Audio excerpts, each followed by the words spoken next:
Mesdames, Messieurs, bonsoir et bienvenue. Merci d'être présents pour cette rentrée officielle de TV Tour. Et la rentrée a concerné justement beaucoup de monde aujourd'hui. 12 millions d'élèves ont regagné les salles de classe.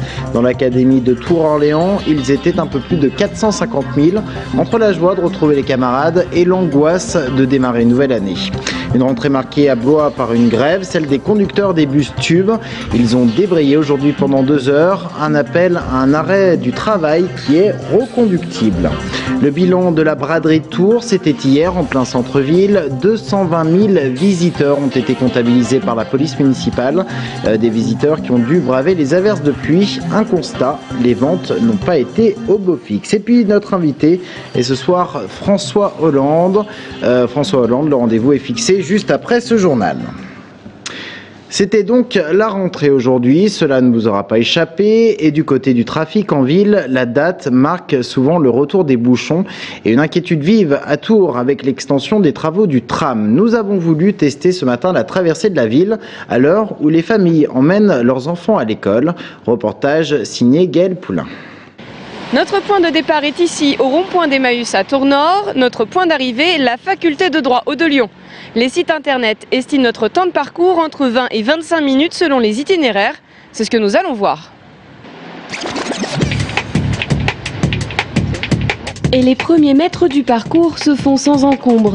Au fur et à mesure, les barrières orange et blanches des travaux du tramway font leur apparition, mais le trafic reste plus que fluide. Petit contretemps toutefois, la déviation de l'avenue Maginot qui nous fait perdre quelques minutes. Arrivé sur la tranchée, rien à signaler, le système des ronds-points semble bien fonctionner.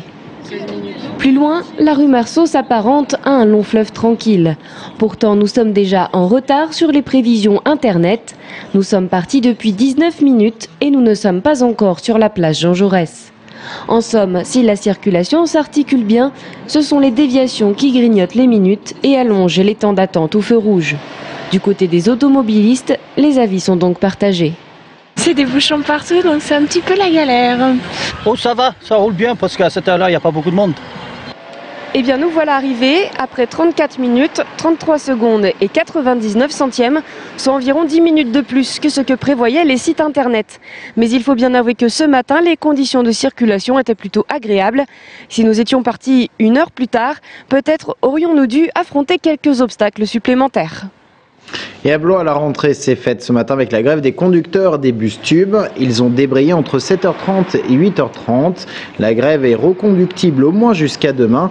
Les revendications syndicales portent sur la réduction et une meilleure répartition du temps de travail. On écoute un délégué du personnel. L'amplitude actuelle est de 13 heures entre la première prise de service et la fin de service le soir. Les conducteurs au tube actuellement souhaitent voir l'amplitude diminuer à 12 heures. Donc à savoir 7h, 19h en moyenne. Ces revendications sont portées depuis mars 2011, et bien avant de manière verbale, mais concrètement depuis mars 2011. Au terme d'une semaine de grève en mars, on est arrivé à un accord sur les salaires. Notre direction ne souhaitait pas s'engager sur les conditions de travail. Et la direction s'est également exprimée. Le directeur de Keolis Blois est au micro de Lou Kikourian. La CFDT a souhaité que l'amplitude des services soit réduite. Aujourd'hui, c'est la convention collective, c'est 13 heures. Nous, on a proposé 12h30 avec un dédommagement pour les services qui dépassent ces 12h30. Et la CFDT nous dit c'est pas assez, il faut le faire à partir de 12h. Et enfin, pour être complet sur ce sujet, une rencontre est prévue demain à 10h entre les représentants du personnel et la direction. Du côté des classes, ils sont donc 12 millions d'élèves en France à être rentrés aujourd'hui, 460 000 dans l'académie de Tours-Orléans. Parmi eux, le petit Paul, à Tours, a intégré le CP. Et si pour certains la rentrée est anxiogène, lui affichait ce matin une confiance à toute épreuve. Julien Gauthier l'a rencontré. Tu les fais à quoi, Loulou, tes tartines? Il est 7h, c'est le premier réveil aux aurores d'une longue série qui commence pour Paul. Aujourd'hui est un grand jour puisque Paul rentre au CP, un nouveau départ qui n'inquiète pas sa mère. La rentrée, elle était bien préparée par les instituts l'année dernière, donc c'est une rentrée qui se fait en douceur, donc on n'a pas de j'ai pas d'inquiétude et j'ai pas de problème particulier avec sa rentrée. Ça va bien se passer, il n'y a pas de raison. A priori, du côté de Paul, il n'y a pas d'inquiétude non plus. Il est même plutôt pressé à l'idée de retrouver ses amis. Il n'y a qu'un garçon avec moi. C'est mon meilleur copain. Ah bon, bah alors ça va bien se passer du coup si vous êtes tous les deux. Oui. Vous comptez faire un peu de bêtises? Non. Le CP, c'est du sérieux. Paul s'apprête à apprendre à lire et à écrire. Une gomme et un stylo rouge. Et cette année, je vais faire du basket. Alors après, je vais devenir géant. Comme toi. T'es pressé de devenir grand? Après inventaire du sac, il est 8 h, c'est le moment pour quitter la maison. Oui, allez, montre-nous le chemin. C'est reparti pour une année, sauf qu'on n'est plus à la maternelle, non. C'est chouette, hein, de grandir et d'avancer. 8h15, les portes de l'école Anatole France s'ouvrent pour Paul et les autres. Et la bonne nouvelle pour Paul, c'est que dans la cour de récréation, il va pouvoir entretenir son rêve de devenir encore plus grand. Ce matin, Marisol Touraine, la présidente PS du Conseil général d'Indre-et-Loire, s'est rendue dans 2 collèges, compétences du département. Image tournée au collège de Beaulieu à Jouer-les-Tours, en présence du maire notamment. Cet établissement a bénéficié de nombreux travaux d'entretien cet été, en attendant d'autres à venir en janvier 2012, avec la reconstruction d'un bâtiment qui accueillera la demi-pension. Coût global 3 millions d'euros. Marisol Touraine voulait ainsi illustrer son engagement auprès des 22 000 collégiens de Touraine. Et cela devient une habitude en période de rentrée. Les polémiques sur les fermetures de classes et les suppressions de postes, 16 000 cette année au niveau national. Alors quel est l'état des lieux en Indre-et-Loire et Loir-et-Cher? Eh bien on voit cela avec Julien Gauthier. Côté enseignant dans le premier degré, de la maternelle jusqu'au CM2, l'Indre-et-Loire devait compter 28 équivalents temps plein en moins. Le Loir-et-Cher en perd également 18. Dans le même temps, les écoles publiques d'Indre-et-Loire accueillent 51 128 élèves, soit 116 de plus qu'en 2010. Celles du Loir-et-Cher accueillent 29 271 élèves, soit 110 de plus. Le constat est sensiblement le même pour le second degré, même s'il faut rappeler que tous ces chiffres n'étaient que des prévisions et devraient faire l'objet d'ajustements dans les prochains jours. Des ajustements tardifs pour le syndicat FSU du Loir-et-Cher. Nous savons que l'ensemble de l'inspection académique ici en Loir-et-Cher est sur le terrain, calculette à la main pour vérifier l'ensemble des effectifs. Se livrer à une telle campagne de comptage quasi systématique dans les écoles le jour de la rentrée, ça montre plusieurs choses. Un niveau de confiance par rapport au directeur qui est relativement moyen. 2, manifestement des procédures en matière de carte scolaire qui ont du mal à s'appliquer à la vie moderne qui effectivement voit les familles beaucoup bouger.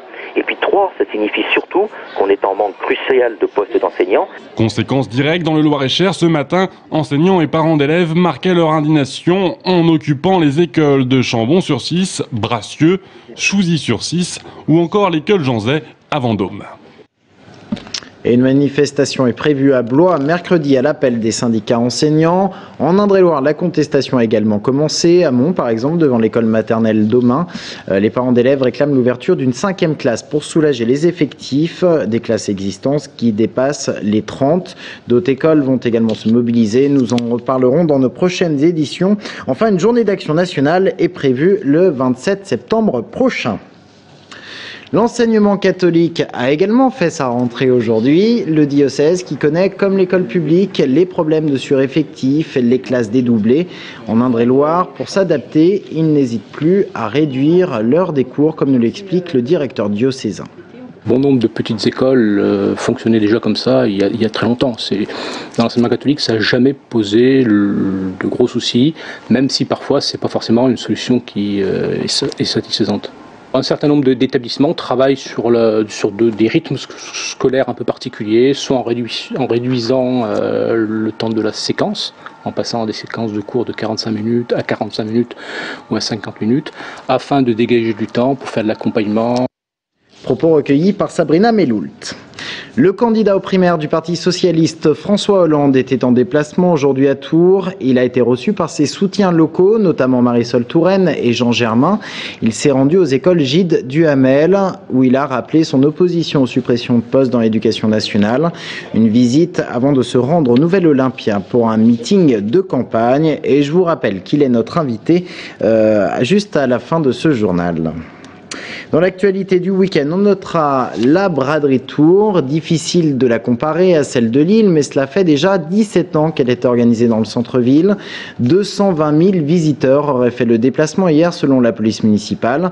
Une braderie marquée cette année par les orages, et ce sont les ventes qui en ont pâti. Des trompes d'eau sous forme d'orage, pas de quoi motiver le badaud. L'édition 2011 de la braderie Tours ne restera pas dans les annales des meilleures ventes. Et si les rues se sont remplies avec le retour du soleil, il fallait un bon œil pour apercevoir des sacs aux mains des clients. C'est le démarrage de la journée qui est très très importante, c'est pour tout. Et en fin de compte, la matinée avec toutes les averses a cassé un petit peu l'ambiance.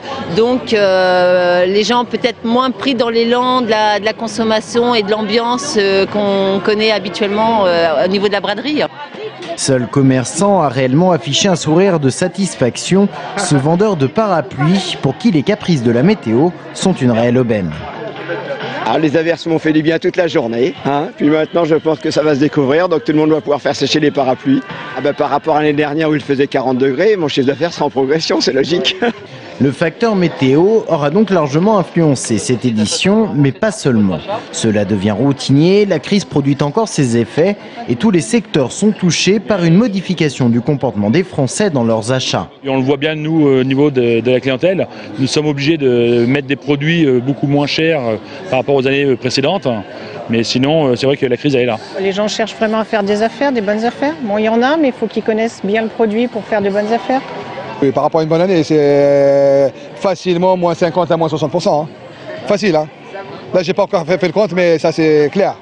Sûr et certain.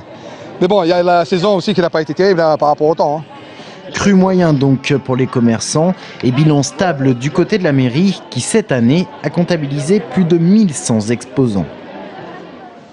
Et c'est tout le week-end qui a été marqué par les intempéries. Samedi, des orages violents se sont abattus en Indre-et-Loire, particulièrement dans l'ouest. Image ici de Bourgueil, où il est tombé 60 cm d'eau en une vingtaine de minutes.